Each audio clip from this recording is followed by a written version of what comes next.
Welcome back, everybody, to another episode of Fintech Fridays. I'm Brian View, President, Chief Operating Officer at FinLocker, and really excited to have Jimmy King on this morning with me. Jimmy is the co-founder of Banking Bridge. Welcome to the podcast, Jimmy. Hey, Brian, thanks for having me. Looking forward to the conversation. For sure, for sure. I love having folks on that where I don't know a whole lot about the people or the product or the company, and so this is going to be a good discovery session for me and for our audience. So let's get right into it, Jimmy. Tell us who the heck is Banking Bridge and what do you Sure. guys do? Yeah, so we are focused on top of the funnel conversion on lender, credit union, banks' websites. We feel like today's consumer is really focused on comparison shopping, whether that's on their favorite shopping site, Amazon, and more mortgage lenders need to have that experience. So that's live rates, that's rate comparison, things that make your website a little bit more sticky. And that's where we come in. So we connect with your pricing engine, we connect with your CRM, we help you convert more leads, and then send that lead data to your CRM. Perfect. So if I'm let me echo it back in my put it in my fifth grade reading comprehension. Yeah. So if I'm a lender, bank or credit union, I partner with Banking Bridge. We integrate so that you have live access into my product and pricing. And then right there, wherever my consumers are coming into my web experience, I have dynamic, pricing right Mm-hmm. there. How is there any like how? Tell me about the user experience, the consumer experience in terms of how do I know as a consumer whether I should be looking at this product versus that product? How is that all kind of shaped into the experience? A lot of it is just, what do you have? I've got 3% down. I have 3.5% down. I have no money. I have 20% to put down. And you're able to input that into the rate comparison table, and it will pull back products that are available from that lender. So if they have a credit score issue or a low credit score, or their LTV is too high, they do not see rates. Yeah, But the majority of the requests are generally to keep people kind of interacting with the tool, keeping them on your website a little bit longer, giving them the ability to put 5%, 10%, mortgage insurance, no mortgage insurance. All of those features are available that makes your website more valuable. And it really gives them a reason to come back yeah. over and over again. So most leads aren't converted on that first step. It's usually that third or fourth visit where they decide to move forward. So the thanks for that. That's super helpful. It leads me to a couple other questions. So I'm visiting a lender's website and I've answered a handful of questions in a qualifying form, if you will. Mm-hmm. And based on the questions I answer, I'm now able to see some product and pricing. At what point are you enabling or are you capturing enough information to know who I am as a consumer? Yeah, usually there's two ways. There's the questionnaire, so that's kind of that form that you see all over the internet that Rocket Mortgage and Lending Tree made famous, which is those Yeah. 8 to 10 questions. And then our product is you answer those 8 to 10 questions, and then the trade-off is you give us your contact information, we'll show you rates. Yeah. So that's what we kind of educate our lender customers on is, are you willing to show rates if you get information? And most of Yeah. them say yes. So there's that. And then the other tool is a rate table, which is you just put it in your website. That person can visit, they can shop anonymously. They don't have to put in their information until they're ready, until they see maybe a price or a product that they're interested in, and then they can submit the form and send that over to your team. So there's two ways: either you force them to give you your information, or you make it more open access where they can do a shopping experience. Now, in your experience, what are you seeing out there? Is it a little bit mixed bag in terms of what lenders want to do? Well, it's funny. All the leads convert. 70% of the leads convert through the questionnaire. which is funny because that's where we're forcing the user to give us their information. But all of the time on page, all of the really good information is in the rate table. So you see like 3 or 4 minutes time on page. You Right. can see people just sitting there. It's not like a 15-second page load and they bounce off to something else. It's they're sticking in there. So, but what we do see is that the home page is the most important page to set up to convert. That's your best chance, and that is the questionnaire experience. Right. So it's 70% of the leads are coming through the workflow. Yeah. Makes sense. It logically, yeah, it makes sense to me. Um, I'm imagining across your client base, there's a bunch of different strategies at even one layer above what you just described, which is how am I getting people to my Mm-hmm. page to begin with? Do you have any kind of thoughts or best practices on what you're seeing there? Yeah, so like the trend we see in 2023 and 2022 was Facebook, Google ads don't work. It's junk, it's spam. It's just the quality isn't there. It takes a long time for people to convert right now.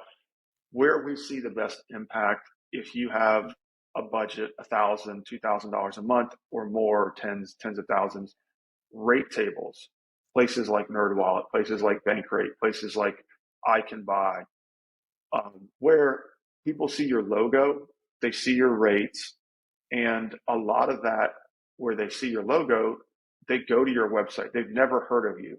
And those are in market people. They're typically educated. They're typically looking for more information. So they're just more curious. And that lead profile is typically a lot stronger than a Facebook lead or a Yeah. Google lead. Those rate table leads are a little bit further down the funnel. They've kind of scrubbed themselves. So we recommend in today's market to try to partner with a rate table platform Right. there. Got it. That makes sense. And then where you come in is you optimize that once the Mm-hmm. traffic hits that lender's site, your tool really optimizes and helps convert at a higher rate. Yeah, it mirrors the experience that you would have on Bankrate. So if you're going to Bankrate and you're looking for rates and you're looking for comparison shopping and you're looking for mortgage calculators, those are all the tools that we can provide inside of your website. So you're mirroring that leads experience when they hit your website. So you're kind of speaking their language, Yeah. and it increases your chance. It's not going to guarantee you get leads. It's just going to increase your chances to capture that website visitor. Right. I think you just hit on something by saying it doesn't guarantee you'll get leads. I think there's a mindset, everyone's looking for the silver bullet, everyone's trying to, Mm-hmm. let's face it, we're in a very unique market, uniquely tough. Yeah. And so these consumers are being, they're sought after by Mm-hmm. multiple lenders.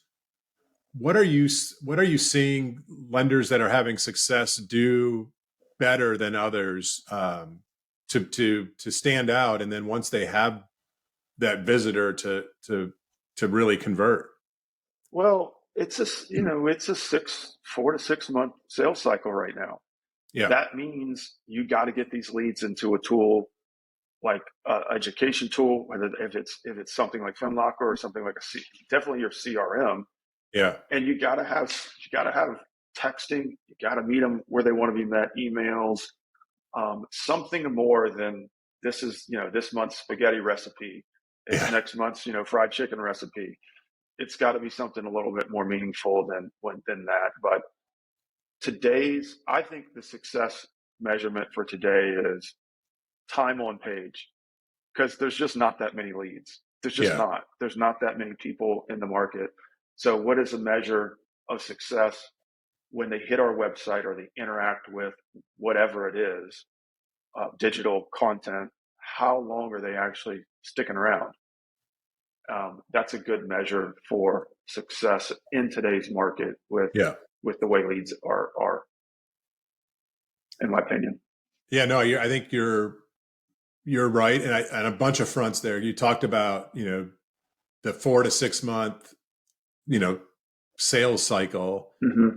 That that is not that's not necessarily driven by the consumer. It's driven by the fact that there's just not enough inventory out there. And if you're, if you're a home buyer today, you better be prepared to swing and miss, three, four, five, maybe 10 times before you're able to win a bid, right? Hmm. Win a home. So that just elongates the process. Um, are you? And then the other thing you hit on, which I think is super interesting, it kind of aligns with the way we think about the consumer experience. Is it feels like there's more consumers spending more time getting educated and prepared than ever before, so that when a property is available, they're in the best position to win. Are you seeing lenders have success building kind of an education strategy around their lead nurturing? Yeah, because so much information is out there on the internet.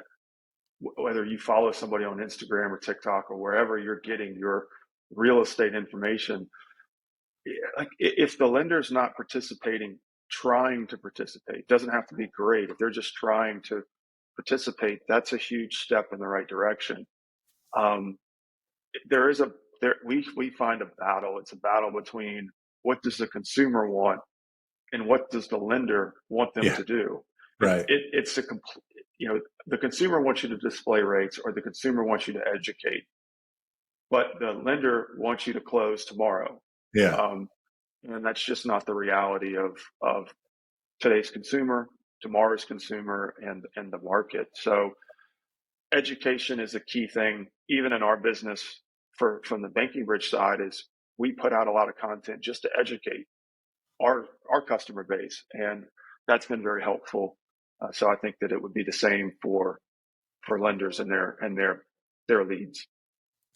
Uh, Social media. So I'm seeing, tracking, a couple hundred loan officers now on Instagram and TikTok and YouTube. And there's a lot of great content that is being created at that local loan officer level Hmm. to provide resources and education. Um, I'm guessing that's a great place to drive traffic into a website and then have the tools of Banking Bridge. Are you seeing that kind of become more prominent?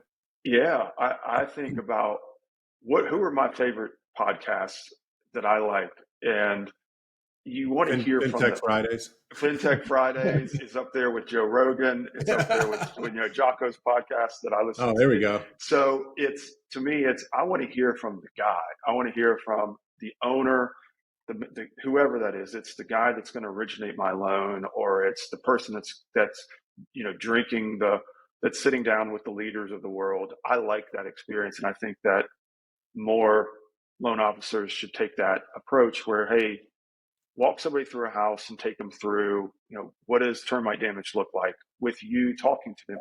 It's so much more impactful. You can throw it on your website. You can have an education tab or portal in your website. Yeah. Get to know. It's like with what you do and what people do online is you get to know them before you know them. Right. And Yeah. that's a key thing with marketing. I think in today's digital and today's consumer that's younger and younger. A 30-year-old was born in what 1993 or 7. It's Yeah. just crazy. Yeah. So It is crazy. yeah. And I think I love that you get to know them before you know them. It totally resonates. And what's cool about it is, you talked about, the Rockets and the Zillows and all the lending trees that have kind of perfected, that funnel, if you will, um, with tools like Banking Bridge now. A local loan officer Hmm. can combine their personality, um, you know, be a trusted resource for their community, but have access to the technology that the biggest of the big are using to convert. And I think people don't realize that you can stack kind of some of these experiences and instances together to compete directly with, Mhm. the Rockets and the Zillows at the top of the funnel. Um, I've been talking a lot about that on LinkedIn, that, the local loan officer has never been in a better position to be able to have access to tools like Banking Bridge and FinLocker and some other tools. But at the forefront, it's their brand, their personal brand, their Mhm. personality, and their ability to reach and educate their community that really is going to allow them to compete and win, against those mega brands. Are you kind of seeing a Oh similar? yeah.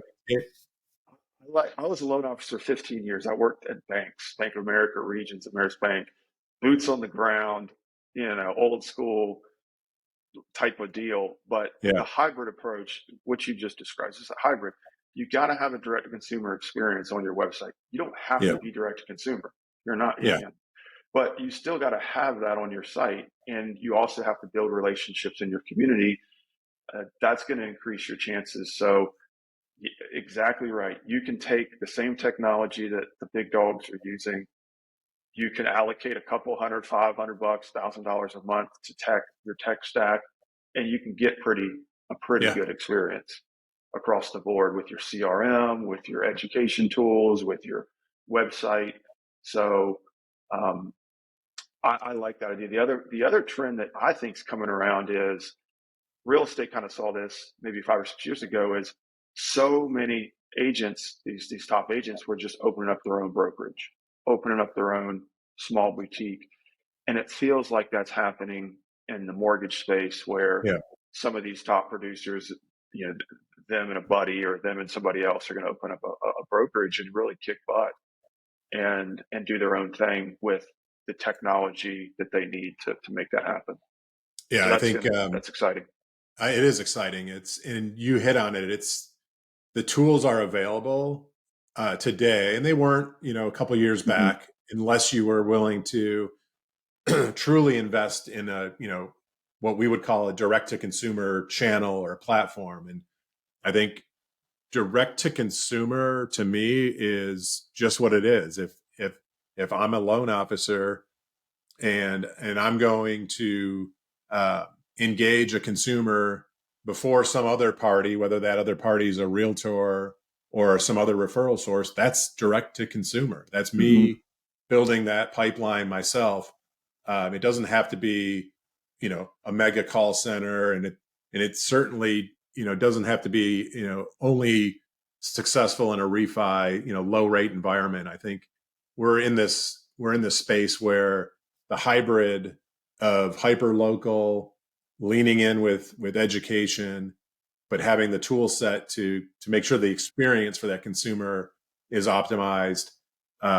It all exists, and it's all there for, that loan officer at the street level. It's like Home Depot. You can still go to your Home Depot and walk the aisles and look at all the screws on the wall if you really want to, or you can just order it online. Yeah, Does it make does Home Depot care where you get it? No. And no, I think it's the hybrid model. And if more loan officers, especially these young loan officers, can embrace that, it's going to be a dividend payer in the next 3 to 4 years as they grow their business. totally agree. Well, Jimmy, this has been awesome. I love, like I said, I love learning about new tech, new products for me anyway. And you've been super helpful to kind of educate us on not just Banking Bridge, but just this concept of competing, with the mega brands at their own game by, having a tool like you all bring to the market. So I appreciate your time today. Anything that you want to close with? Brian, thanks for having us. Don't be scared of rates on your website. That's what the consumer wants, and check us out if you can. Follow us on Instagram or LinkedIn. We'll drop a link on this post when we publish it, and everyone can follow Banking Bridge, follow Jimmy King, and I appreciate you being on today. Yeah, thanks, Brian. Thanks, everybody. Tune back in next Friday for our next episode. Thank you.